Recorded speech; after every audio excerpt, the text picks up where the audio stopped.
Hey, how about now? Okay. Oh, ho, ho. Holy happy hour, Batman. I am Ben. I am an Episcopal priest and co-founder of the All Ports Open Network. On this show, Holy Happy Hour Batman, I am joined by heroes of the gaming and geek world to talk about life, faith, spirituality, game design, philosophy, and whatever else comes up.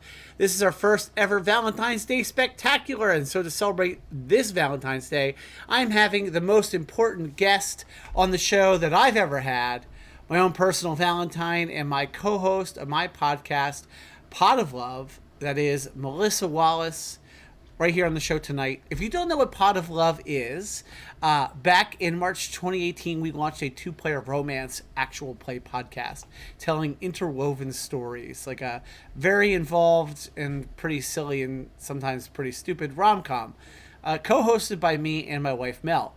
For our second season, we created a fictional town called Ttrpg, Maine, where all our stories would take place, and we added some sci-fi and horror twists to our rom-com.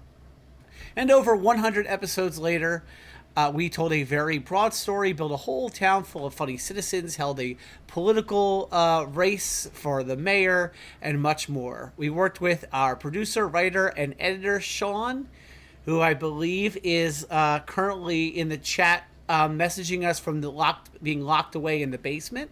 Sean, hope you're doing all right down there in the basement. If you need, something to eat or to drink, some water, just, type it in the stream chat. Sorry, I lost track of my notes there for a second. Anyway, Sean helped make our town come to life. Oh, yeah, sorry. Grand Earl, not the mayor. Grand Earl was our political race. It's hard to believe that it's been years since we even started Ttrpg, Maine. Many years, actually. And it's crazy how much time has flown by. But anyway, I even introduced my own two-player break. Hold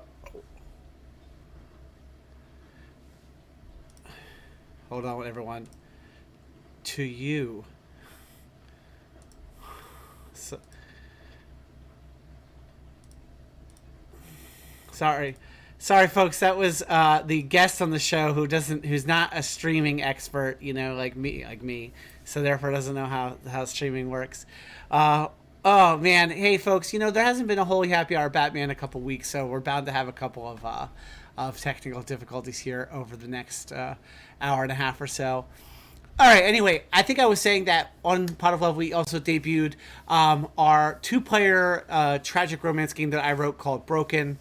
Anyway, I can't think of a better way to celebrate Valentine's Day than to bring Mel and I together here on Holy Happy Hour Batman so that you all can meet her and get to know her, and we can talk about romance and Ttrpg, safety tools, and more. So a few things before we bring Mel on the show and get to the show. Holy Happy Hour Batman is a production of allportsopen.com. You can check out our website for our full lineup of podcasts and streams, sharing, making, and talking about great stories, shows like the hit horror audio drama Weeping Cedars, my own teen superhero show, which I do make with Sean from Pot of Love, Delinquent Comics. You can check out Delinquent Comics right now. We are in the Vega Rising arc. It's actually an amazing time to start listening to Delinquent Comics because the sort of like stories coming together in a new way. Things are picking up. It's just a really good time to jump in if you want to start listening to Vega Rising issue 10. You could just jump in there, I feel like, and really get a sense for where the show has been and where it's going. But if you like masks, if you like superhero shows, it's a really fun show. So you can listen to Delinquent Comics.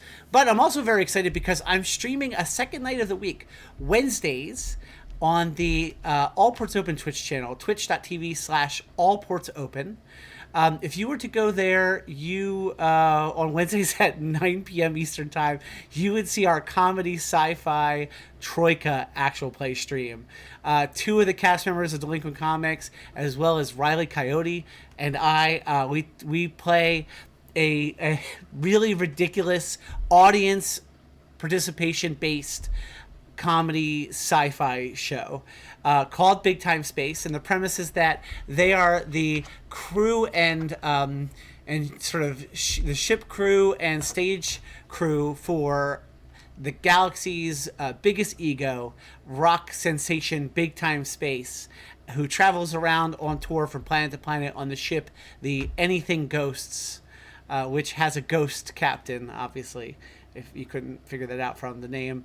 A lot of ghosts between Pot of Love and Big Time Space. It just keeps coming up. I didn't even do it this time. It just keeps coming up. Anyway, it's a really fun show. It's 9 p.m. Eastern Time, 6 p.m. Pacific Time on twitch.tv/allportsopen. It's really fun. I hope you'll come and join us and participate in the chat because it's really heavy on audience participation. But, for all of these things, for this show, Holy Happy Hour Batman, for that show, Big Time Space, they each have their own YouTube channels, and it would just help us a great deal promote what we do if you could just go ahead and subscribe to us on YouTube. It would really help us. We're trying to sort of find new viewers for both this Holy Happy Hour and for Big Time Space on respective YouTube channels. So go ahead and search on YouTube for those. And hey, maybe you're watching this live right now on YouTube, on the Holy Happy Hour Batman YouTube channel. If so, very cool. I hope you'll say something in the chat and let us know. But before we get to our interview, Mel's going to come on the show in just a minute. Before we get to that, it is happy hour. And as you can see, we do, in fact, have, once again, our happy hour cocktail up on the screen for your enjoyment. So this... time flies for those not in the basement. Sorry, I just saw that in the chat. Hey, sorry, Sean. Again, I keep telling you, if you want something down there, like if you want like a game or like a computer, not a computer because you can use that to talk to the outside world, but like, a computer hooked up to the internet. I can get you like solitaire on that thing. People who don't listen to Pot of Love have no idea what it is we're talking about. They're just, it's not great content for them. But anyway, we've got a great drink on the screen. This is a really delicious one this week. I had the pleasure of making a cocktail inspired by my own show, by Pot of Love. And I'm really excited about it. So this is a combination, as you can see. It's 2 ounces of gin, an ounce of grenadine syrup, an ounce of blueberry syrup, and an ounce of Aquafaba, because this is a vegan drip. So my guest tonight is vegan, and so I wanted to make a, when you use egg whites in cocktails, you get and you shake it really well, and you use some shaking techniques, which I'll go over in a second. You can get like a lot of foam, and it makes a really, really nice foamy cocktail, really frothy cocktail. And there's a really easy way to replicate that with something called Aquafaba. It's going to sound a little weird and gross at first, but it's not. It's actually really awesome and does a lot of cool vegan baking and things like that. Aquafaba is actually the brine that chickpeas come in if you get them in a can. Again, I know it sounds weird, but I promise you it's not. So what you want to do is you want to strain that liquid, that Aquafaba, out for yourself. You're only going to need 1 ounce, liquid ounce of it. You're going to need 1 ounce of it, like in your little jigger, the small side. You're going to measure out 1 ounce of that, strain it. And then you're going to, if you don't have blueberry syrup, you can't come by it, you don't know how to get it, it's really easy to make. You're just going to boil a bunch of fresh Maine blueberries, hence the blueberry syrup, for Pot of Love. Some Maine blueberries. Now, you don't need to strain that Aquafaba that well in the chat. Like, it's good. Trust me, it's easy, really easy. When Mel comes on the show in a minute, we can talk about Aquafaba. But yeah, you're going to want to just take some blueberries, some fresh blueberries, some water, and some sugar. And you're just going to like cook that down over like a rolling kind of boil heat until you come up with a blueberry syrup, basically. You muddle those blueberries up. And then you let it cool and you get yourself some blueberry syrup. So basically you're going to mix the gin, the grenadine, the blueberry syrup, and the Aquafaba. You're going to want to put that into what they call a dry shaker. That means no ice in your shaker. Okay, that's the same thing you would do with egg whites if you were making this with egg whites. And then you're going to want to shake that really, really, really good. Mosberg says grenadine is made from horse hooves. You're going to shake that dry shaker really, really, really good. If you want to like get some extra air, if you want to like aerate it even more, you can like do a high pour with your shaker into like another cup and like do that a few times to like really get some air in there. Shake it really good and then fill up the shaker with ice. Shake it again for another 30 seconds or so really, really well. And then you're going to want to take like a chilled either martini glass or coupe glass, and you're going to pour it into that, and it's going to give you a nice sort of pink, purple... we get a lot of vegan snark from the basement happening there in the chat.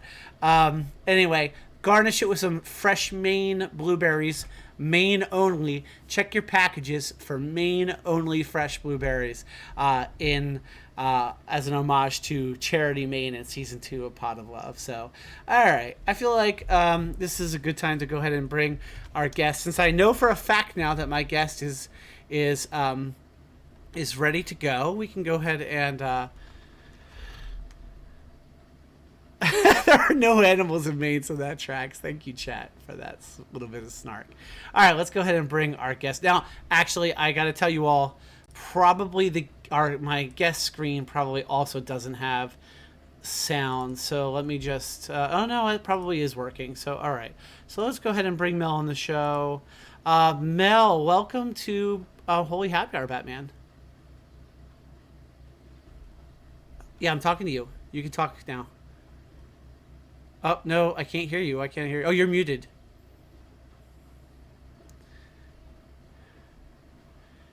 Oh, weird, but they can't hear you because the desktop audio is also not working. Ever since folks who are watching, ever since I updated to Windows 11, and that was not by choice, it was by, I'm obviously stalling if you can't tell. Not by choice, but by when Microsoft just deciding. Every time I go into OBS, it changes everything. But now they can hear you. Hey, Mel, welcome to Holy Happy Hour, Batman. Hey. We've got 3 levels of Pot of Love in the house right now. We've got Pot of Love in the house right now. Oh, I could hear myself echoing there. You don't have headphones on, I see. That is some streaming. You're a streaming novice. That's what that is. We got 3 levels of Pot of Love. We've got you on the second floor of the house. Me on the first floor streaming in the house, and Sean locked in the basement. So we got 3 levels of Pot of Love here in our home. I'm not really sure how to respond to that. Oh, I forgot to tell. Now 4th level if you count the echo. That's what Sean says. My Valentine, who's on the show tonight, that's why you're the most important guest I ever had, got me these happy balloons for Valentine's Day. Do, do, do, do, do, do. Thank you for the balloons. You're welcome. Also, Mel got me kissy lips. Where did they go? Except for they're a lollipop. Hold on, I can show everybody. I haven't opened it yet. But it's called Kissy Lil Pops Lollipops. Okay. Hi, Mel. How are you today? I am good. I'm just confused by the internet. That's okay. Have you ever been on a live stream before? Yeah, wait, have you? No. You've been on Holy Happy Hour before, actually, though I lied. You've been on this show before. You were on the actual play stream we did of Manish Tana, but it was not live streamed. Yeah, but it wasn't like this craziness. I mean, from your end, it's really just a Zoom call. Yeah, but I'm trying to, look at the Twitch. While being on Zoom? Yeah, so they can see what people are saying. And by people, I mean Sean. From the basement, yeah. I guess I could just go downstairs. What? What do you mean? Oh, you mean to the basement? To see Sean. Yeah, you could. So, you like my Valentine background here? Yeah. I don't know how much it comes through for the viewers, but because it gets caught off partially by the overlay. But I've got this nice Valentine's Day backdrop. Oh, I'm making an awful face. That's a great backdrop. Thanks. Happy Valentine's Day, my dear. Happy Valentine's Day. So, let's see. I'm trying to think of the best. Greetings from your pal. Cass is in the chat. Holy cow! Number 1 Pot of Love super fan. Mel, can you do us all a huge favor? And Are you going to ask me to go get the framed tweet? Yeah, go grab it real quick. One moment, please. I'll stall while Cass is. I'll stall while you go grab that so we can show Cass. I think you should sing the Jeopardy theme song. Do, do, do. Let's see. What's a good place to start this conversation once Mel comes back? So maybe we'll talk. Oh, Melbox, someone said in the chat. Yeah, it really is a Pot of Love takeover. It has been a while since Pot of Love finished season 2. And I don't want to talk so much about Pot of Love, although we can get into it a little bit. I want to talk more about 2-player games, romance and RPGs, safety tools, and I want people to get to know Mel a little bit. So maybe the mailbox delivery mode activated. All right. This is it's blurry. You can't read it. Wait, hang on. I can fix it. It's this picture, framed picture, is a little pot of love relic / heirloom. It is an actual tweet, framed in a golden frame. But it comes up backwards for you, doesn't it? No, we can read it. It says, "At the school dances and charity, are the kids told to leave room for Crabman? And if you don't, framed in 20-karat gold. And if you don't know what that joke means, you have to listen to season 2 of Pot of Love, where you'll be I hang it right here. introduced to the most romantic character in all of TTRPGs, Crabman." I look at that tweet every morning when I'm getting dressed because it's on our dresser. Yeah, I look at it basically every day too. I think about Cass and that tweet all the time, and because it's right in our bedroom. And wait, is that creepy? I don't know. Cass can say so in the chat. That's a different level of Patreon, I think. We were just in Maine, which is the inspiration. So a little bit of background for like the abyss, it looks back into you. So a little bit of background maybe on charity is that, and because it relates to this past weekend, is that one of the reasons why we set our season 2 town in Maine is because we go to Maine a lot, because our daughter lives in Maine. And so we go up to visit all of the time. And we've gone up many times during the pandemic, and we went up again this last weekend for only one day, drove up, enjoyed Maine for a day, and drove back. So, Mel, what are your real life thoughts about real life Maine? It's good. Wow, deep stuff. I think of Sean a lot when we're there because I see things that say lobster roll. That's true. And this last weekend, that was a chocolate lobster claw. We didn't take a picture and send it to Sean, but I told you to. You didn't listen to me. That's true. I didn't really. I'm gonna lower you down in the overlay maybe a little bit. You're a little high in it. See if I can do that really quickly. OBS is so. It's a little better. That's a little better. Anyway. Moving. Yeah. Okay, let's get to know Mel a little bit here, as we always do. You want to tell people your, what's your TTRPG origin story? I always ask people, their TTRPG origin story.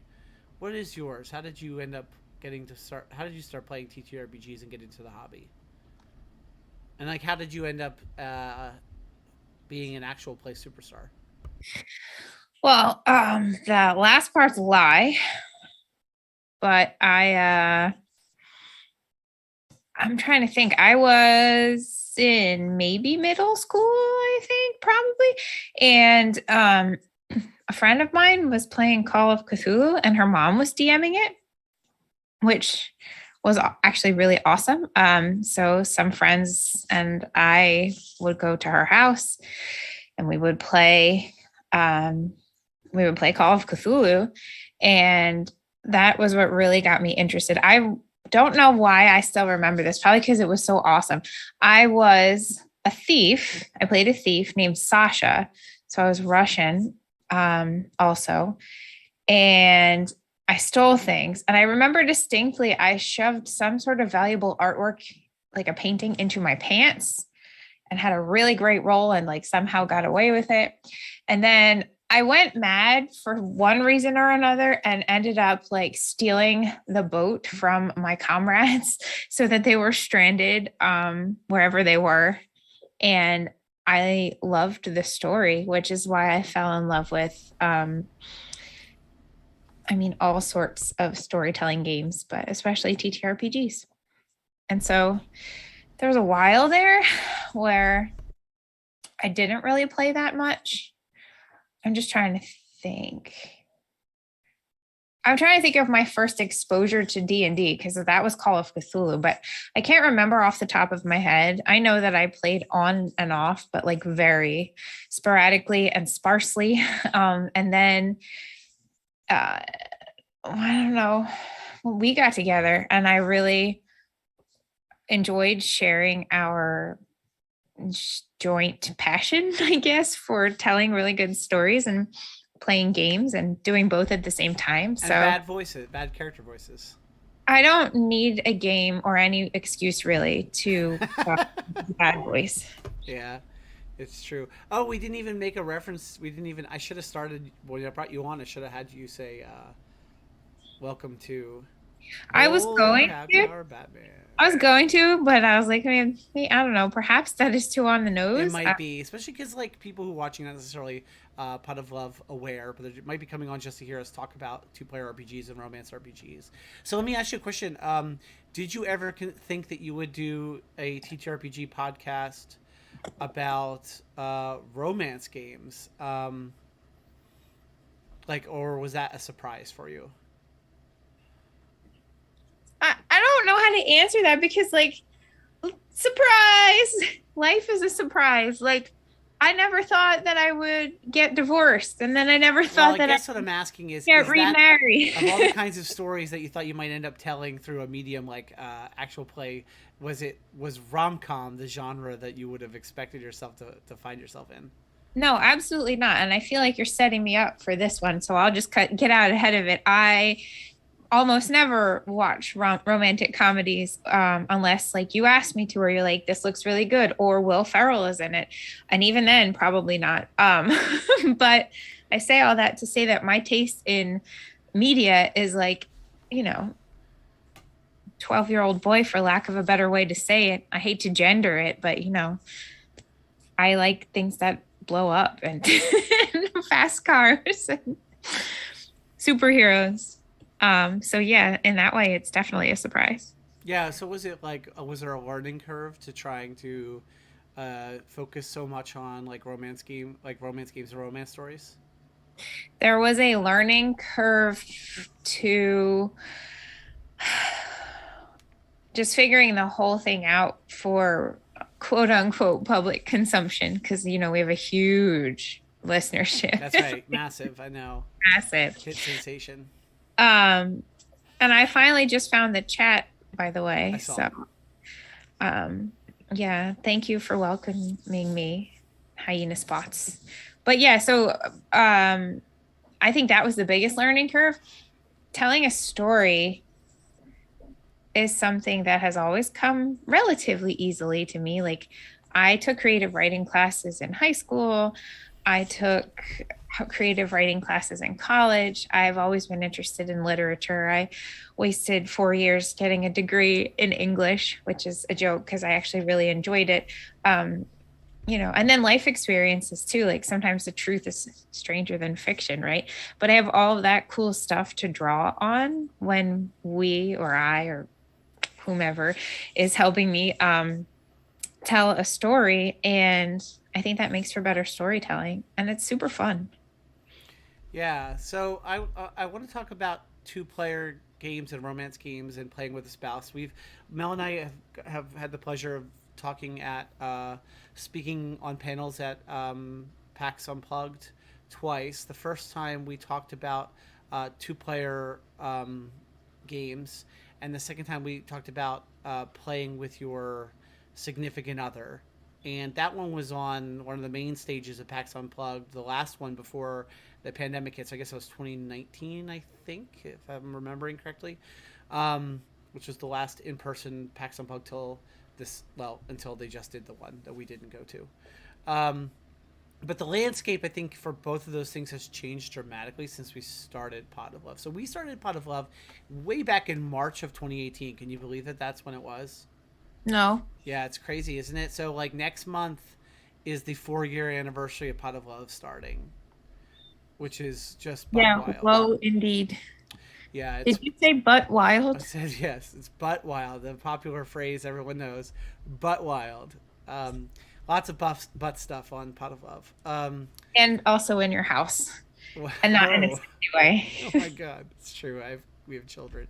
Um, Wait, that just got worse. no, but you said not in a sexy way. It's true. Um, when you have kids, you learn a all new meaning to the phrase butt stuff. So anyway, I wish you wouldn't have said that out loud. let alone on the internet. And I see the numbers of our chat just going down. Um, anyway, I think the landscape for both two-player RPGs and like romance RPGs and stuff like that has changed a lot. So, back when we started Pot of Love in March of 2018, Starcrossed hadn't even come out yet. It's bad when Sean in the chat is saying moving on. It's bad when Sean's saying move on. Anyway, Starcross hadn't even come out yet.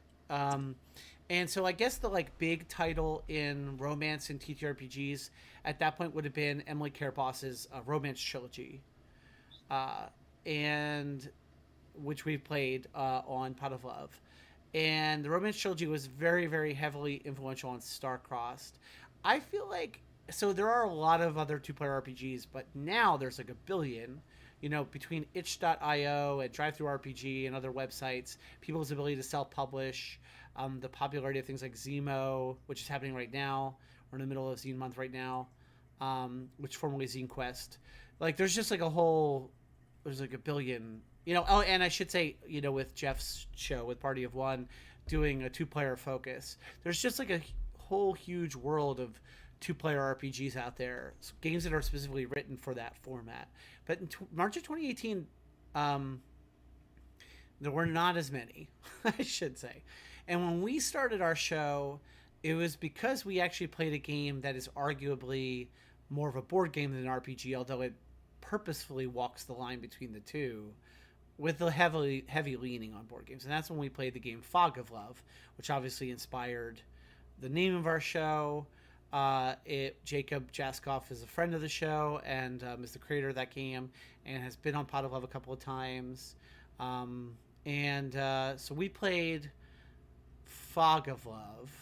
We played Starcrossed. We had Alex Roberts on Pot of Love while she was crowdfunding Starcrossed. And that was sort of like the introduction for us into two-player games and two-player role-play and two-player romance games. But the landscape for that all has, I would say, changed very dramatically. So I don't know. I'm just curious what your thoughts are about, like starting maybe with Fog of Love. We could talk a little bit about, no, the game. So Mosberg saying in the chat there was and back in the doldrums of 2018, there were still great romance games like the Emily Karabos trilogy that still hold up. Yeah, we can get to that. So, like, or maybe the right question is like, what are your thoughts about games like Fog of Love compared to like Starcrossed, compared to like the romance trilogy? Because we played them in like the opposite order, right? We played Emily Karabos after we played Fog of Love and Starcrossed. Wait, ask the question again. I'm just curious what your thoughts are generally about like, games like Fog of Love and Starcrossed, playing those early on before, obviously there's a lot more, forgetting the newer games, but those games we played at the beginning of the Pot of Love days versus like, say, the romance trilogy and games that are a little more evolved. Maybe I'm not saying the romance trilogy is more evolved than Starcrossed, but it's definitely a little bit more of a traditional role-playing game. So like, I don't know, what are your thoughts about like comparing games like Fog of Love, Starcrossed, to games like the romance trilogy, Breaking the Ice, Shooting the Moon? I don't know if this is what you're looking for, but I was thinking as you were talking, when we played Starcrossed, I think that's the first time that I like took really seriously a story that we were telling, because I mean, for many reasons, but I'm a ridiculous human person, which but I don't know, the first time we ever played that, I remember it actually being kind of difficult, but I really, really enjoyed the story that we were able to tell. It was like, I was thinking about this today because I knew I was coming on the show tonight and like playing games and why we as humans like playing games and watching our kids, especially at this age, like pretend, and how that changes from like when Nathan is 5 to Rose is 10, but they can still meet somewhere in between and play games where they pretend, or like the storytelling game that we sort of didn't really invent when we were on our road trip, and how we just do a quote unquote grown up version of playing pretend every time we choose to play a game like this, and how like really cool that is that we found a way to, I mean, for lack of a better word, validate it. Not that we should have to, but it's not like we're little kids playing pretend. We're like playing an actual game with other grown-ups, telling a story where in that time we don't have to live our lives. We don't have to worry about the things that we worry about on a daily basis: money, family, life, death, all that kind of stuff. And I think that playing Star-Crossed and like expanding our repertoire around those other games, at least for me personally, helped me to realize all of those things, and what a wide world of storytelling there is outside of just Pot of Love and D&D, which is my previous experience really of that kind of adult storytelling. Yeah, I'm thinking about how those. So there's a lot of freedom in the kind of story, the kind of stuff you're talking about.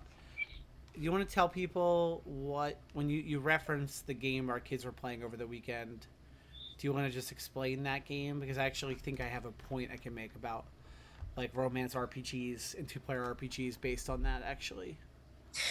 Yeah, I mean, there's not a lot to explain. They started telling a story and took turns telling the story, and it got real crazy, but also super fun. And once we told our children to stop being violent, Right. mostly Nathan, but no, in all seriousness,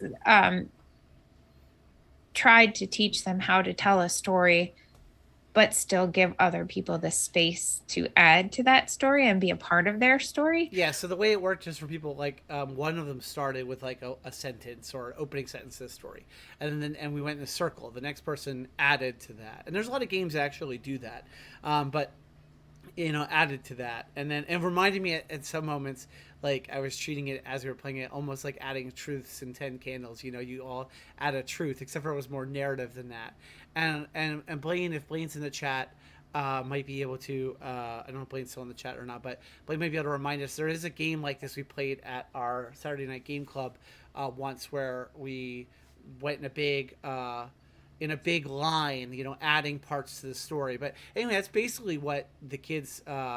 That's basically what the kids did. They went in a circle and they kept adding into the narrative, whatever. But that's like the kind of like role playing game that's like totally open, right? Like completely free for like you can say anything, right? Like just like adding truths in 10 candles, you can like literally, there's no confines on the kind of direction you take the story. Like you can say anything and you have complete and utter freedom to do that. I feel like a lot of game design for two-player games and two-player romance games, have kind of a more heavy-handed narrative structure. Do you think that that's fair? Like a little like less like open-ended freedom for narrative structure, and a more like hold your hand and kind of guide you in order to tell a particular kind of story. They kind of put limits on that level of freedom so that it produces a desired genre effect, basically. So it's a question: do I Do you think think that? that's true? Yeah. Do you think that that's fair? Like, do you think that's fair that that's what that there's less freedom like in in the games, well, games like even Starcross, but like Fog of Love, obviously, I would think. But then even like the Romance trilogy. I don't know if I look at it as fair or not fair, but I think it is a good, I don't know if foray or segue is the right word, but a good like way to dip your toe in the water. Before, I always tell students, you have to know how to follow the rules before you can break them. And that's kind of how I feel about that. Like the rules of Fog of Love make it what it is, right? Like the rules of Starcross make it what it is. And because they were created by really good game designers and tested and retested and loved as games before they were even put out into the world, I think that those games do what they set out to do, what they intended to do. Um, and so in that way, I think, yeah, sure, it is fair, because there are also games that, I can't say with any certainty because they're not my games that I created and put out. But those game designers, I would like to think, would say like, oh, you've hacked this game in such and such a way. That's really cool. I'm glad to see that people are thinking about my game in different ways. And I mean, that's kind of the lens that I see it, and really all games through, because at the end of the day, we're telling good stories. And if we're telling good stories, we're having fun while we're doing it, we're touching other people in important and positive ways, then why not? Yeah. Cass in the chat said something which I think kind of hits to the point, which is like, um, I'll just read the quote from the chat, which says, "For me, Pot of Love introduced me to duet games as an adult. I'd played D&D one-on-one with friends, but as I got older, role-playing always took a group. And it also showed me what kind of themes beyond adventure that games could explore." And that, I think, is one of the keys for me, is that kind of what I was getting at with like the sort of design constraints, or the design putting kind of narrative guardrails in narrative, using game design in order to have narrative guardrails, is to like, it's because it's hard. I think it's really hard for people to think of themes beyond adventure, as Cass said, but like imagining what you do in a role-playing game outside of a traditional adventure format. Like the adventure format is so uh, like ubiquitous in the way of thinking about TTRPGs, just the way D&D controls, Dungeons and Dragons controls like such a massive 90% market share on TTRPGs. Like if you think about like the biggest TTRPGs, they follow an adventure format. And so to think of like Emily Karabos designing Breaking the Ice, it's like, I'm going to design a role-playing game where you're going to roll dice to see what kind of date outcome you have. Like that is such a different way of thinking about designing a game experience. And it's just an interesting, I think that you almost need those guardrails to help people, like, to help get outside of that adventure box. Oh no, a dragon is attacking the Cheesecake Factory. Yeah, go ahead, Mel. What? You had raised your hand. I thought it's because you were going to say something. No, I think I was just thinking that, if you want to talk about fair, it's not fair that Wizards of the Coast owns, what is it, 99.95% Controls so much of the market share. Yeah, of the market share. I don't know what the actual percentage is, but it's a lot. Me neither. I was just, Yeah. maybe hyperbole-ing, not sure. Not as much hyperbole as you would maybe think. Well, yeah, I guess. Yeah. I think if I can go back and touch on what Cass said in the chat about the wait, I'm sorry. What does it say? One-on-one with friends. Yeah, I just wanted to chime in about one thing that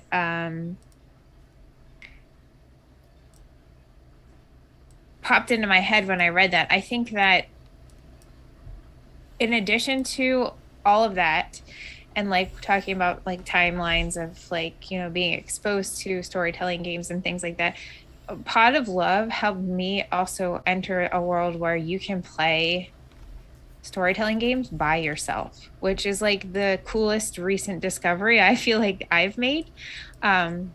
For Christmas, Ben, what you want to tell everybody what awesome things you got me, because I found those really valuable and super fun. Yeah, so kind of in that, we were talking about the evolution of the sort of evolution of games, like since we started Pot of Love in 2018, how many more two-player games there are. There is right now, as we speak, I think, I would say currently an explosion of single player role playing games. We are like in the middle of a single player role playing game like renaissance of sorts. Like it is definitely the time for single player role playing game design. Like tons and tons and tons of single player role playing games are emerging on itch. There's tons of them in Zemo right now, and Zine Month happening. You could like new ones coming out. There are people who we had here on Holy Happy Hour, we've had on Holy Happy Hour Batman some of those folks come on the show and talk about their games.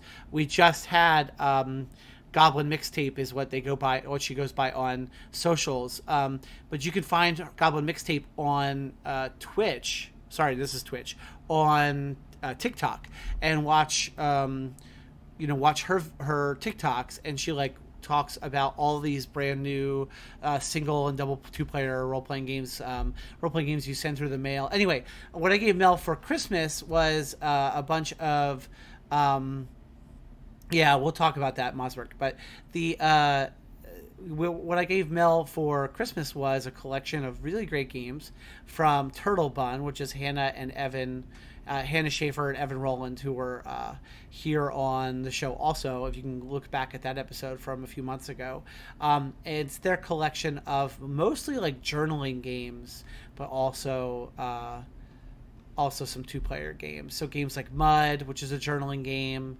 What was the one that you wanted to play with me that I thought was a two-player game? It was, I can't remember what it's called, but it's still on your desk. It's the pink one that has like the seashell thing. It's on my desk. I don't see it right now, but yeah, I'm sure it's here somewhere. I'm like looking around. But yeah, those are Turtle Bun. You can, and they had a really cute little package of games that was really perfect for like a Christmas gift. But Sean's comment, Mel, was that as I know you saw, because you guys were joking about it in the chat, but that, necessity is the mother of invention, right? And so we're in the middle of this explosion, this renaissance of single-player RPGs and popularity of two-player RPGs. And, it's obviously an outcropping of the pandemic time, right?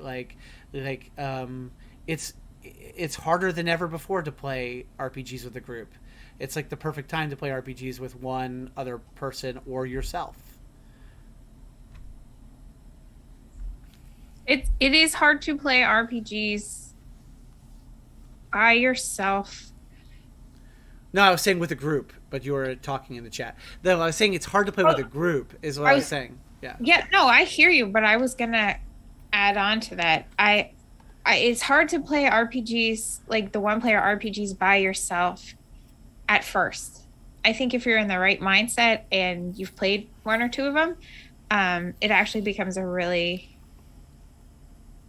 can become a really immersive experience. And I don't know, there's this whole world I think I haven't personally tapped into of like self-help and role-playing game, like one-player role-playing games. And I don't mean like, oh, we're gonna sell 1,000 of these like chicken soup for the role player's soul, right? Like not that kind of self-help, but more like being introspective on purpose. Yeah. So why don't we talk about the other thing we talked about at PAX Unplugged the last time we were on, which is playing role-playing games with your significant other. I gotta like ban you from the chat. I should just like I should just ban you. I think I have admin privileges. I'll just ban you from the chat. What are your thoughts about playing with your significant other, since it is Valentine's Day? In what way? I don't know. Whatever you want to touch on. What are your general thoughts about playing TTRPGs? I mean, two-player. I guess like I don't mean playing in a group where your significant other happens to be in the group with you. I'm more thinking about two-player role playing with your significant other, which is what we talked about at PAX Unplugged a couple years ago. I mean, I enjoy it. I think it's a really good way, and I think I said this at PAX too. It's a really good way for us to share common interests. I think sometimes it's also therapeutic, whether we realize it or not. I think it helps us safely explore parts of ourselves that maybe we were uncomfortable with or didn't know we wanted to explore, or whatever. But I also think it's good is fodder the right word for conversation later on? Like, hey, remember this part of the game? Or like, what do you think about that? Or I loved it when blah, blah, blah. And, sometimes you and I will have really extensive conversations about like the inner workings of ourselves and our minds and our relationship and our dynamic. And I think that playing those games with you is just, an added bonus, I guess, or those things, I guess, are an added bonus to playing games with you. And being able to play games with you is an added benefit of our relationship. Yeah. So, what would you say are some of the benefits of, like, we can talk about some of the pitfalls too, but what are some of the benefits of like playing role playing games with your significant other, like in a two-player setting? I think it can be really intimate. Um, I think it's kind of fun because we know each other really well. And because we know each other so well, I can pick up on certain cues and like we can make the game go in a certain direction if we want to without really having to say anything. Um, Yeah, I guess it's worth saying for people, like, even though we recorded like 100 and whatever, I forget how many episodes of Pot of Love there are. It's like 180 episodes or something. I don't know. It's a lot. Yeah, as Sean said in the chat, it's creating something together. Like, we also have played some more traditional role playing games, but in two-player format together. That wasn't for content. That was just for us, right? Like, like we played Dungeons and Dragons and some other Savage World games and stuff in two-player format. oh, you mean keep us sane through the pandemic? Yeah, exactly. Just the two of us. And that's very different, but we have played other games that aren't just romance games, which is worth saying, right? Because, like, that's one genre, and maybe when you think of, like, well, at least for us, I think my mind goes to games that are either designed specifically for two players, because that's what we did most of the time on Pot of Yeah. Love, or designed specifically for romance, because that's what we did most of the time on Pot of Love. But, like, we also have spent time playing those games, and like that's a little less maybe intimate in a certain sense, but it's also intimate like it's intimate in a different way, right? Because, like, to your point about knowing each other really well, right? Like, when you're married and one of you is the GM and the other one's the player in a more traditional role playing game, like, you can kind of give. How many people have played in a group RPG where they wish they had more? Not every player is like this. Some people are more introverted, but some people want to be the focus of attention. They want that kind of like, they want the GM to like focus on the story they care about. In a two-player RPG where it's just you and the GM, like, you get all of the focus from the GM the entire time, and the GM is going to focus completely on the storyline that you care about because you're the only person playing, and like that is intimate in a different kind of way. It's not like a romance intimacy. It's just like a closeness and like feeding off of each other. Yeah, I don't know. What are some other maybe like benefits of playing? Or go ahead. I think in a way what you just said is romantic in a way. Yeah. Like I don't really know how to elaborate on that, but the intimacy, like we say intimate and automatically we all think one thing because we love to talk about sex and sexy things, but there's more to intimacy, I think, than that. And knowing somebody really well and the intricacies of that person and their inner workings, so to speak. I don't know. I think that I don't know what I'm trying to say, but I think that that's pretty romantic also. Mm-hmm. Yeah, so I do think that two-player RPGs make a good date night activity for anyone who is so inclined, and that doesn't have to be a game like Breaking the Ice or Star-Crossed. It could even be a game like Broken, tragic two-player role-playing game, which I wrote, which has taken on a whole new form and a whole new life since we played it on. It's basically a different game than when we played it on Pot of Love. But anyway, what are some of the pitfalls of playing with your SO? Oh no. I can't see you. I opened the dictionary. How did I do that? I don't know. Okay. What are some of the pitfalls Found you. of playing role playing games with your significant other? Um I think that I am really good at testing your patience. I have a really hard time focusing. So I didn't mean specifically for the two of us. I meant for. sometimes, no, I'm trying to get there. Sometimes I have a hard time focusing and you're really into the game and I'm like, oh, look, a squirrel, right? And um, I mean, I think that could be a challenge for anybody who has any kind of attention issues. But especially when they forget to take their medicine every afternoon. But I also think that if you're not careful, if you don't play safely, it can undoubtedly lead to fights or, tension or something like that. I like to think we play pretty safely. We know each other pretty well, but there's always that X card. And you've X'd a lot of things that I've said, and I don't remember any of them because they were all impulsive. So No, I don't think I. Good job, X card. I don't think I X'd that many things, but It's mostly you mostly X the names that I come up with. Are you super familiar with? Are you familiar at all with the term bleed Yeah, in game design? Yeah, we talked about bleed yeah. on someone else's podcast, I think. Yeah, we did an episode of Character Creation Cast. It was actually a character. Wasn't a, they have two kinds of episodes. It was the character. I'm spacing what it's called now, but it is the Character Creation Cast feed on One Shot Network, and we talked about. It might have been there, but we talked about safety tools in two-player role and romance and sex and stuff in role-playing games. And that's kind of where I'm getting at. So, like with bleed, the idea that for those who are watching on it who might not know what bleed is, as far as a game like Starcross intentionally designs for bleed, like it wants there to be a certain amount of bleed. But bleed is when your real life experiences enter into the game in a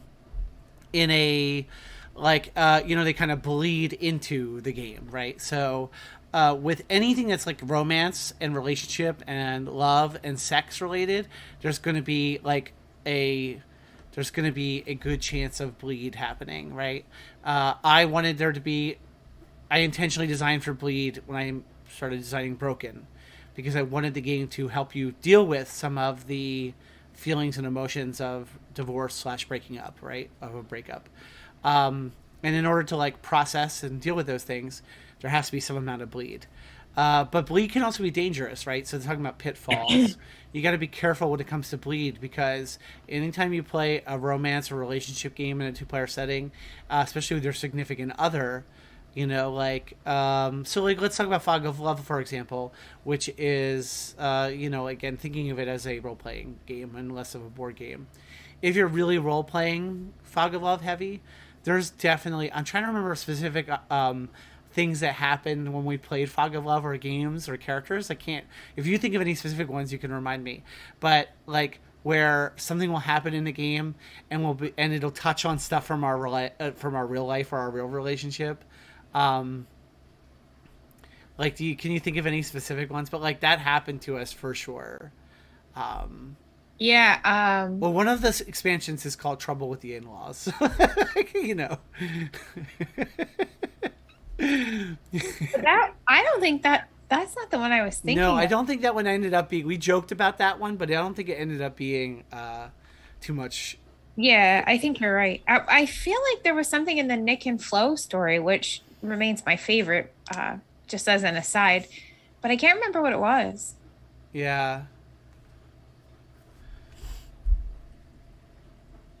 It'll come back to me. Mm-hmm. But yeah, I mean, anytime you are role-playing, romance, relationship, whatever stuff, bleed with your significant other, bleed could be an issue because it could touch on real hot-button, unresolved issues between you and your spouse, right? Me and my spouse? No, anyone and their spouse. Or, sorry, I should say partner, significant other. I shouldn't say spouse. For us, it's spouse, obviously. I keep accidentally saying that, but I mean your significant Partner. other. Partner Right. seems like a safe way to say it. But yeah, I mean, but it doesn't even have to be your partner, right? Right. I could play with my sister and we could get mad at each other. That's the thing about games. Yep.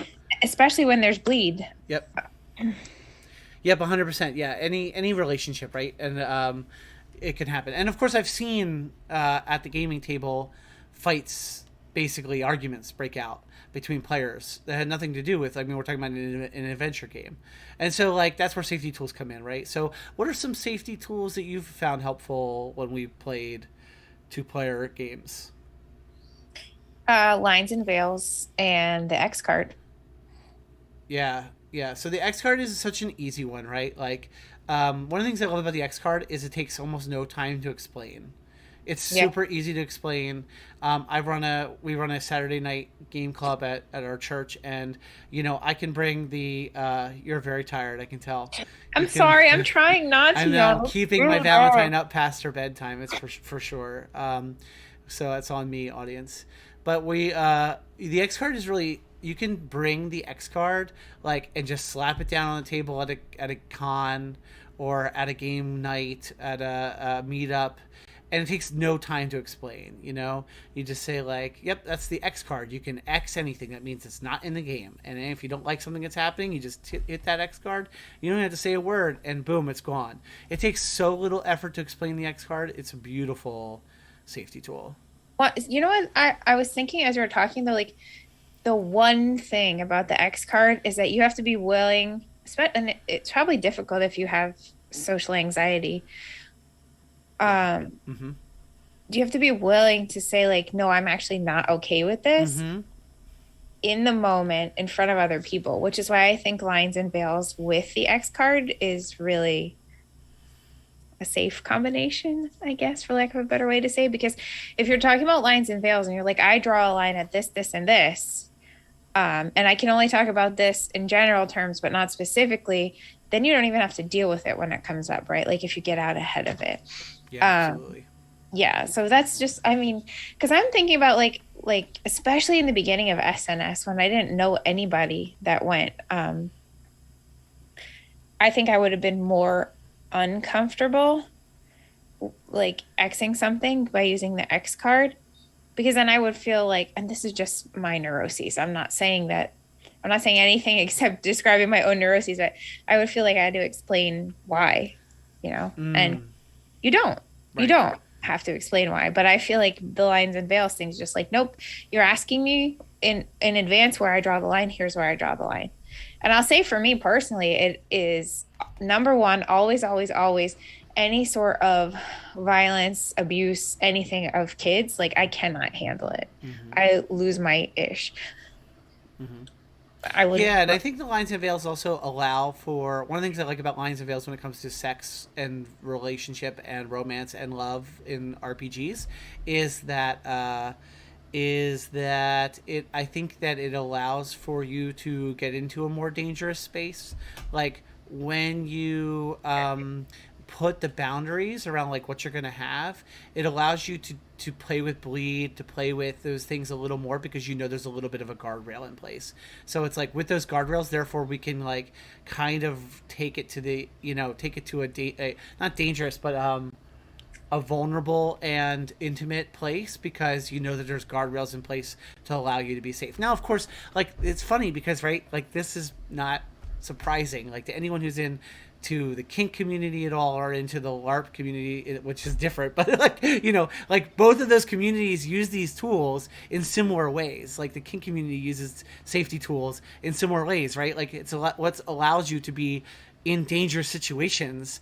And yeah, so someone's yeah, exactly. Cass says, are they so different? Like that's exactly right. Like they use the tools in a similar way. Like in the kink community, like the safety tool is what allows you to be in dangerous situations. Push the boundaries more safely is the whole idea of them, right? Like, and I think that's what makes them so good so that's how I think they function really well in romance and relationship and dating and sex RPGs. I would say of all the romance and relationship RPG stuff we've done, like we have there, people think it's like sexy stuff. There's really not been there's not been a lot of sex stuff in my RPG experience directly. There's like most sex in my experience of role playing games is like fade to black, right? It's like off screen. It's tasteful. Yeah, and that's just because of like where we've landed with that stuff in those games. Um, so like that's just to let people know, like, just because you're doing love and relationship and dating and romance in role playing games, like, you can make you can make the genre kind of, or you can make the rating kind of whatever you want. It could be a Yeah. PG, PG 13, What game were R. we playing where we got to decide that? Because there is always an opportunity to be explicit if that's what you're into. Of course, yeah. Emily Karabos, I think he explicitly talks about in the romance trilogy. Talks about like, Yeah, I think you're right. It was something we played recently. I think, well, as I recently being a don't. few years ago now, but yeah. Oh, no, I'm thinking about something we played this year and did not record. Not this year's in 2022. No, Yeah. 2021. I told you my life is in school years. I'm No, I sorry. know it's okay. I don't know what it would have been then, but it's a helpful way of thinking about it. It's like it's one we're all pretty familiar with. Like, what is your movie rated? Right. Um, when we talked about stuff happening on and off screen in terms of safety tools, I think when we played Manishtina, I think we talked about like what stuff do you want to happen on screen, what stuff do you want to happen off screen, and that's part of the lines of Veils. Um, NC-35, PG-35, NC-35. Yeah, exactly. All right, so I don't know if you're gonna remember. I'm gonna test your memory a little bit. Uh, yeah, it's and it's It was funny. slightly It's funny different. because didn't they just say the same age too? Is that a complete coincidence? That's really funny. Um, well, I'm gonna test your memory, and maybe you won't. I don't. I'm sorry if it's too much of a test, but we've mentioned only a few two-player games we've played here. We've only mentioned Fog of Love. We've mentioned Starcrossed. We mentioned the Romance Trilogy, and we mentioned My Game. you know, it's just funny saying it that way. But we've played a bunch of other more obscure or kind of different and unique two-player games too, both with each other and with other people. I'm curious if there's any standouts. I wonder if there's any standouts for you that like you remember that you really like and want to like recommend to people to check out if they haven't. There's two off the top of my head. Yeah.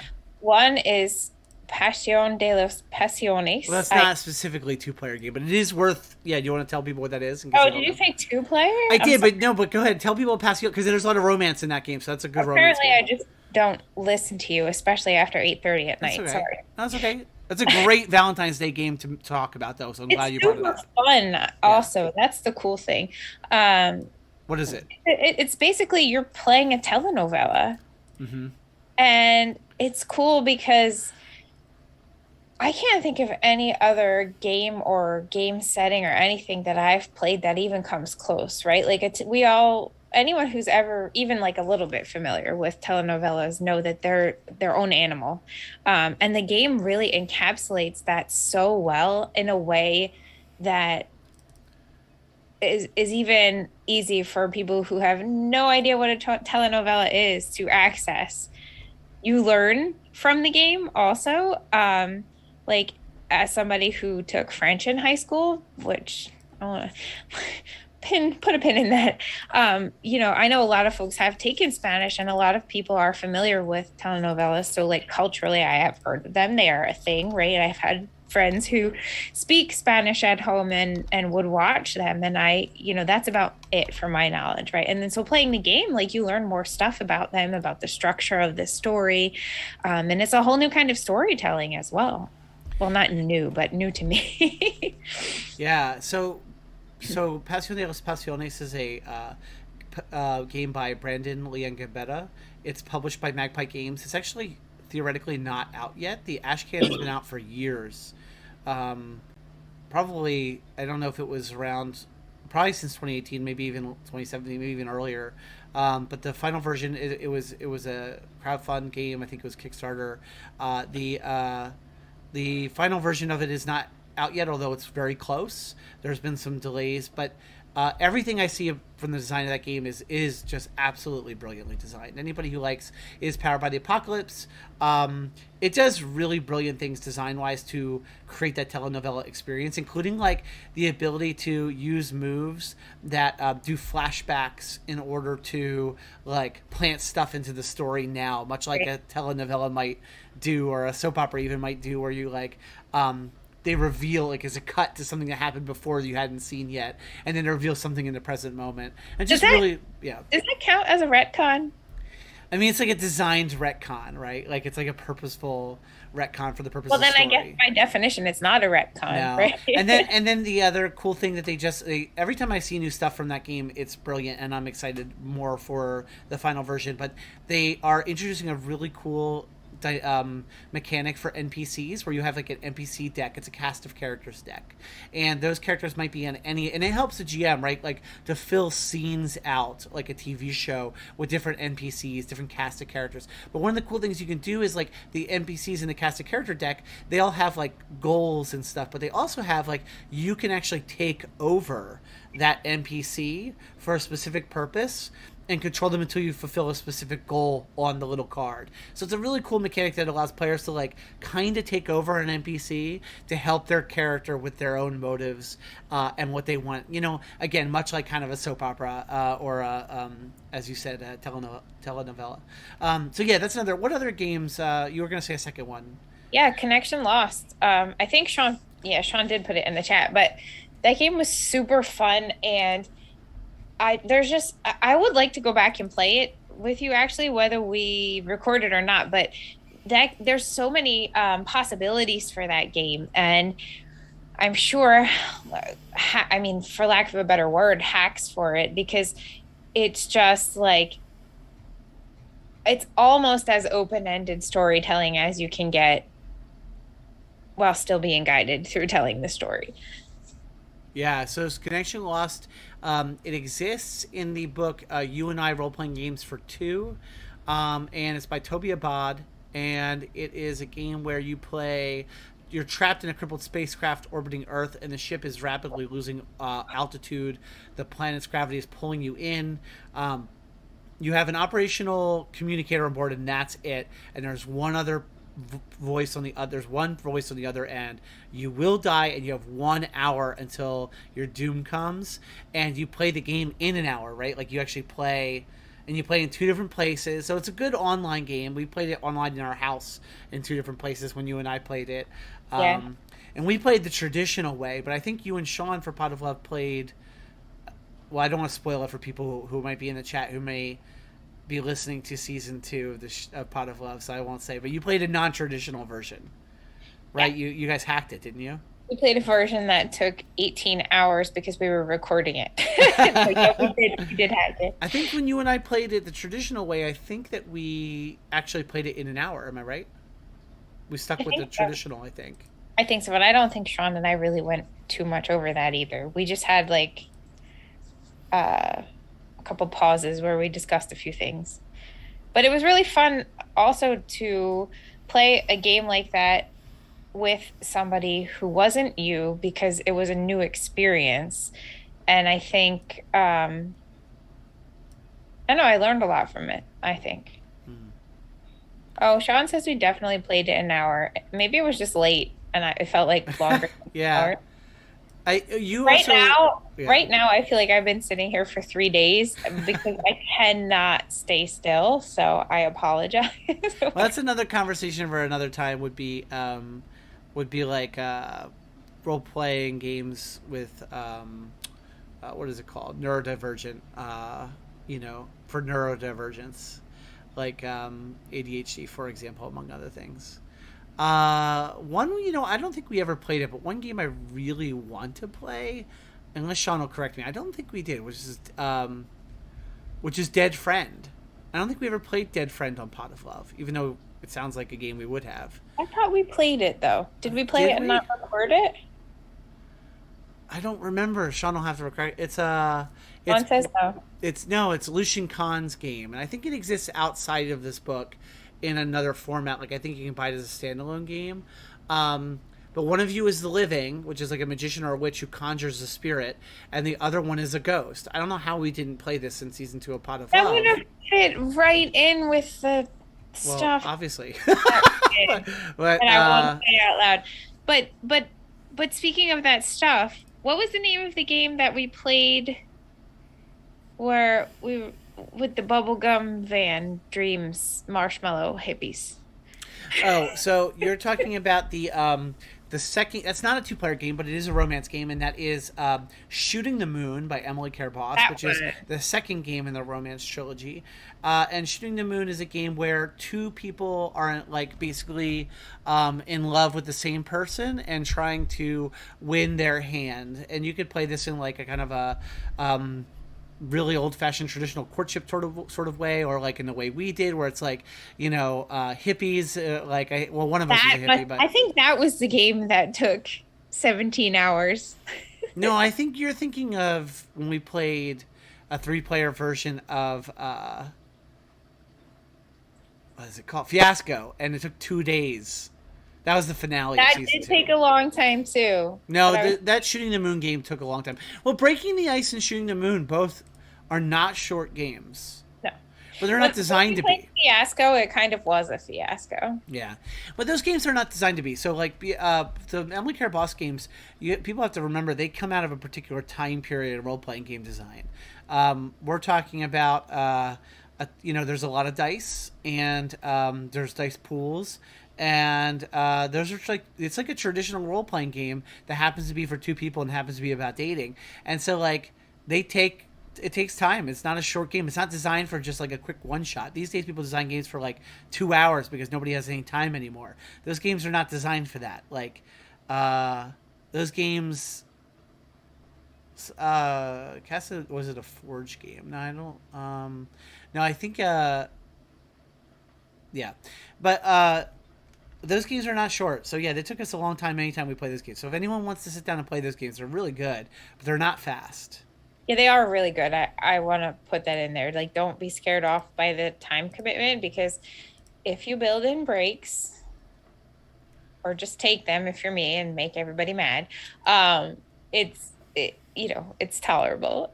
More than tolerable. It's fun. It's fun. I had a good time playing those games. I just have a really hard time staying still. So Again, that's like a neurodivergent thing, right? Like, as opposed to like, because some people are used to playing a 4 or 5 hour session of the role playing game. That's again a conversation for another time. Because I right. feel as though I just feel like the 4 or 5 hour RPG session is no longer the average RPG session for people. I just think that the world has changed since then.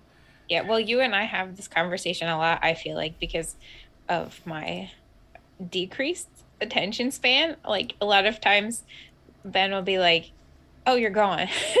Like, "Oh, you went to the kitchen." Or you're upstairs, whatever. Because I just like wander. But all joking aside, I think that one, I'm not the only person like that. Of I course am not. extreme, I'm sure. But two, attention spans are getting shorter and shorter as more things are digital, like games specifically.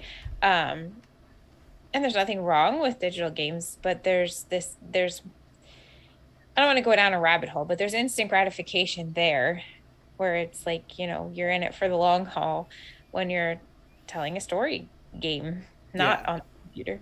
Yeah. No, I mean, like, I think the design trends now have to be for shorter games, for shorter campaign arcs, and for gearing a lot towards online play.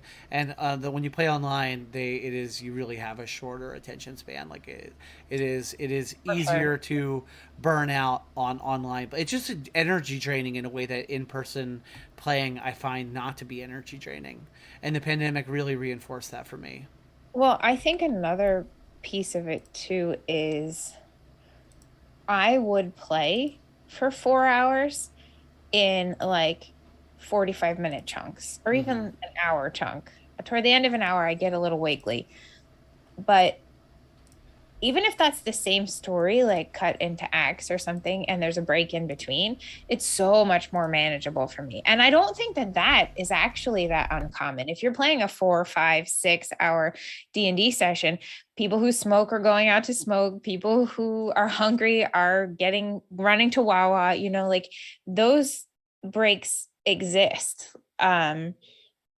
And I think of gaming like in the same way. Like if you're telling me I need to set aside a weekend to play a game, like, oh my gosh, right? But if we don't have the kids and I know that I can do it in a way that is comfortable for me, then I won't have anxiety around it and I'll enjoy it even more. Yeah, I mean, we definitely used to do marathon games, and I'm not saying I wouldn't still, but yeah, I mean, I feel like you got to have a lot of breaks built in. That's just like another form of safety tool. I think is like another way of thinking about safety that's not just like the kind of safety tools we usually talk about are like for people who need to have those breaks, so you build them in. Like you don't just force somebody to have to say like, hey, I need to go outside. You like help people by like building those breaks in and stuff like that. But anyway, that's all kind of an aside. I'm trying to think of what other like 2-player or Valentine's Day topics I wanted to cover with you, or if there's any other games that I wanted to highlight that we I'm trying to think of some other ones we played that are standouts, but it's been so long. Or Sorry. maybe we could pivot back to talking about Pot of Love. What's that? Oh, I just said sorry. I had to plug my computer in because Oh, it went blonk. no problem. If we do have Pot of Love specific questions, people can ask them in the chat. But well, we can since we only have a little bit of time left. Why don't we talk a little bit about be a little self indulgent, talk a little bit about Pot of Love, and just do you have you already said you have a favorite Pot of Love story Yeah, Nick and arc? Fluff. Yeah, what makes that one your favorite one? Damn it, I don't know. I Oh. think it's a I mean, all around I think it's a good story. We can relate to both characters for different reasons. Um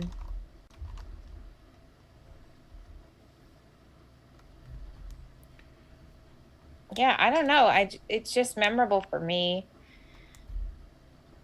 I think mostly for those two reasons. I just really like the characters. I think honestly, Ben, I think it's because I relate so much to Flo and you just kind of came up with her on your own.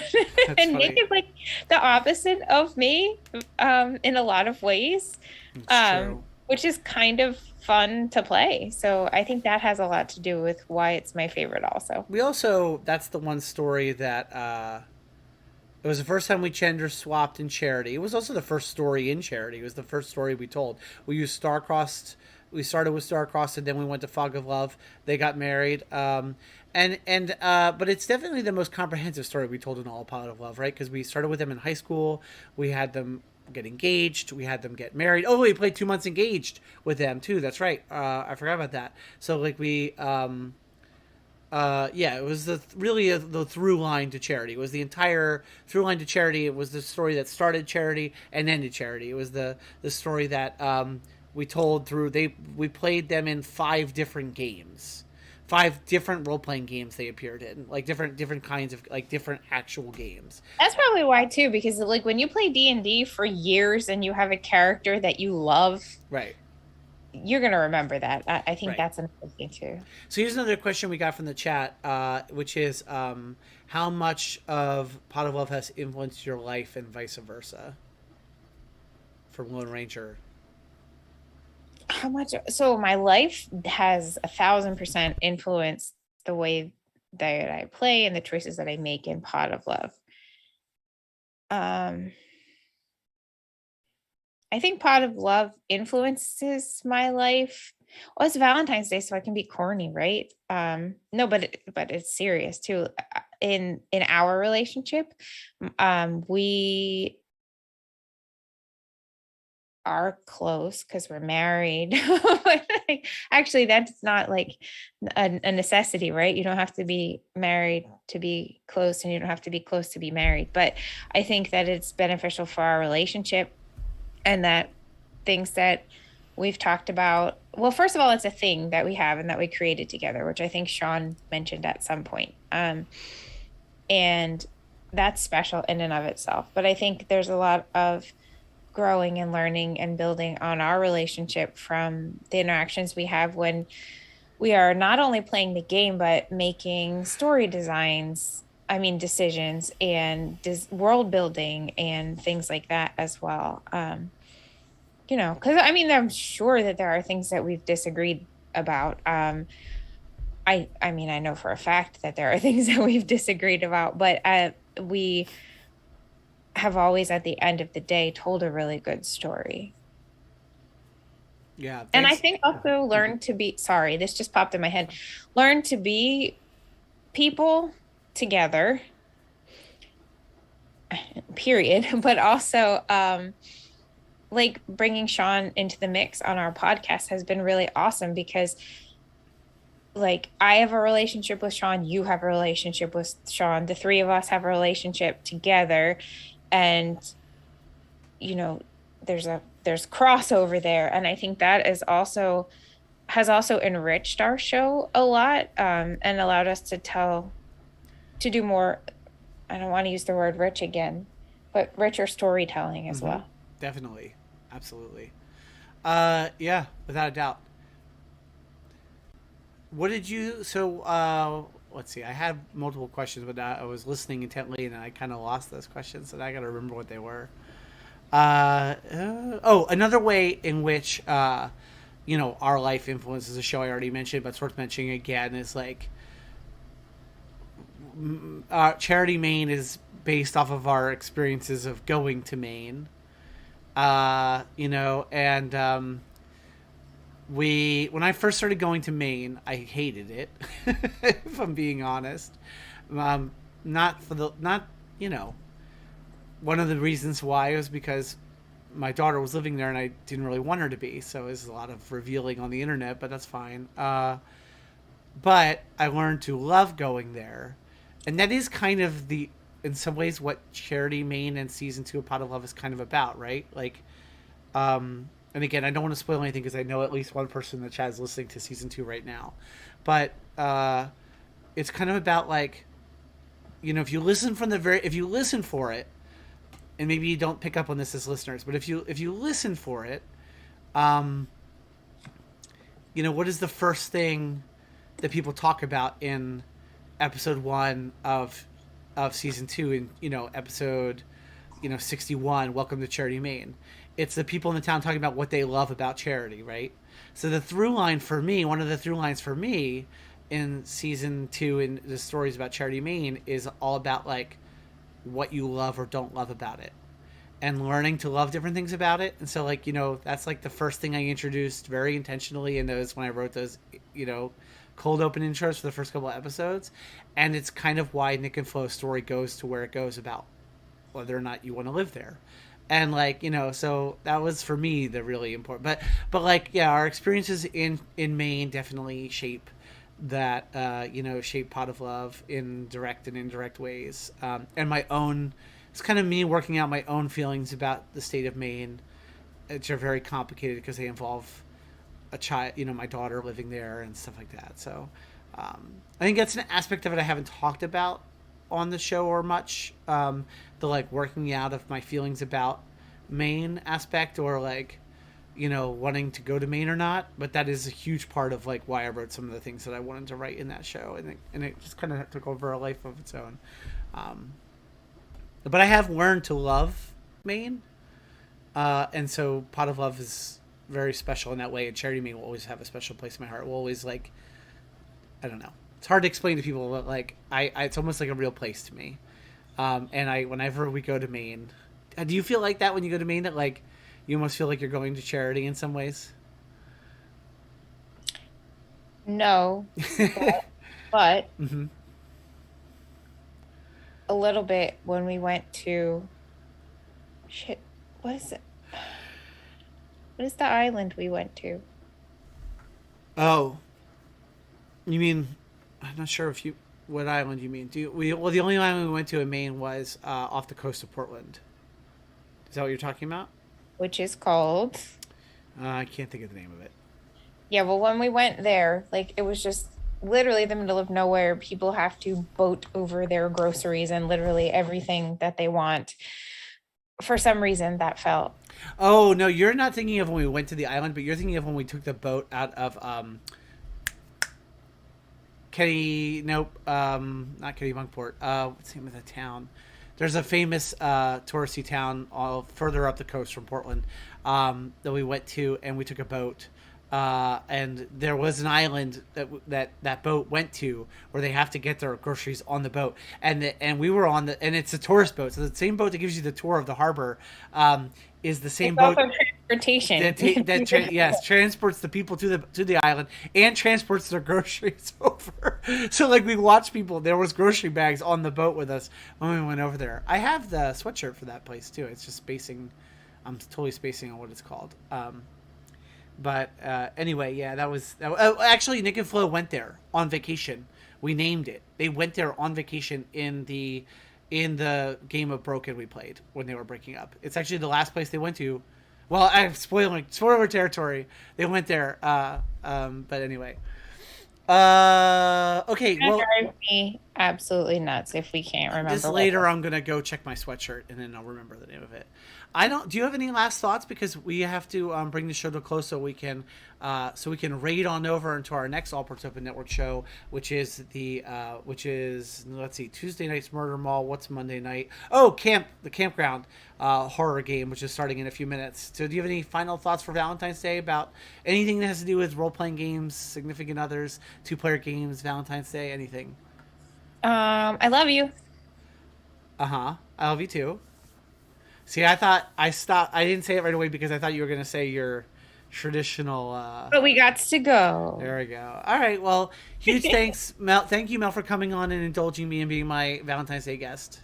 Thanks for inviting me. It was fun. I'm sorry I can't stay still right now. I'm trying really hard. It's okay. I'm going to send you back to my digital green room, but don't sign off the Zoom. Because if you sign off the Zoom, it will. Me and I will, when I go back to being just me on the screen for our viewers, I will not fit in the thing anymore. Sean says, "Love you, Sean." So don't sign off the Zoom. But I am banishing Mel back to the digital green room here as of right now, and so it's just me here for the end of the show. Stick around, don't go anywhere, folks.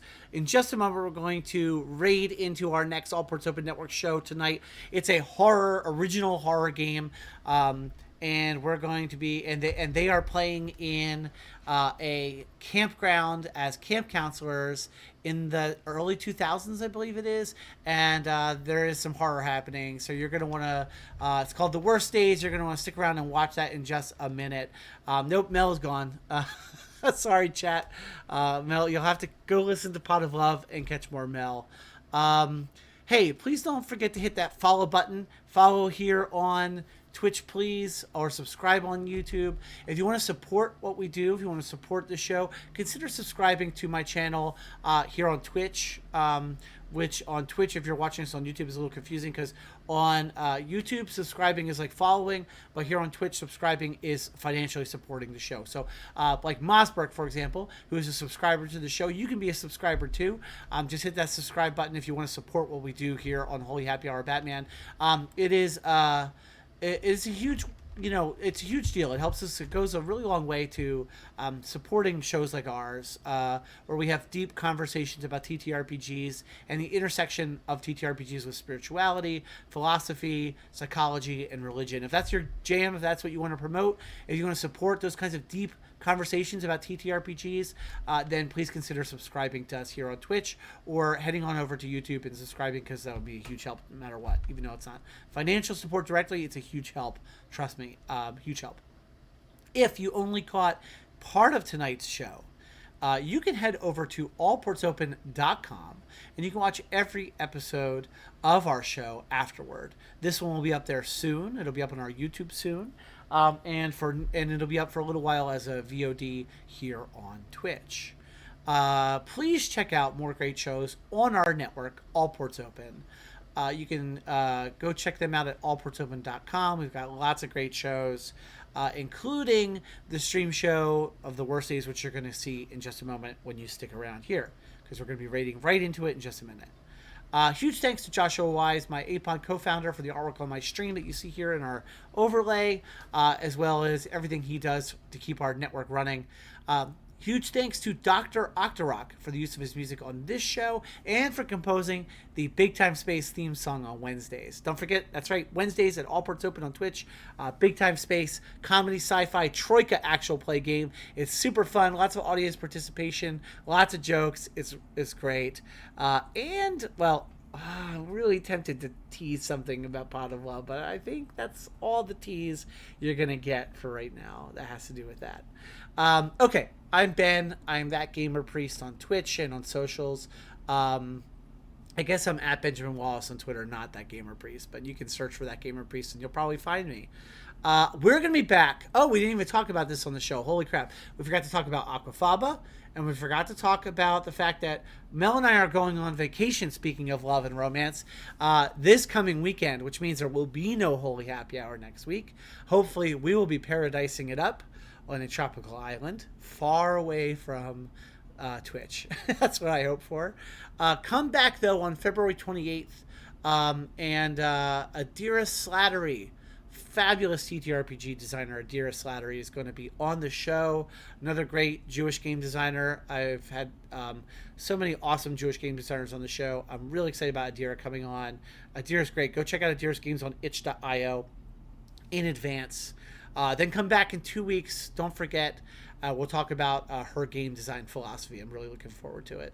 So, all right, folks, enjoy the holiest and happiest of hours, my friends. Don't go anywhere. It's time for the worst days from All Ports Open Network Games, from Apon Games and allportsopen.com. So stay put, and I'm going to throw up a Delinquent Comics ad while I raid you all into the next show. Don't go anywhere. Don't go anywhere. Valentine's Day. Don't go anywhere.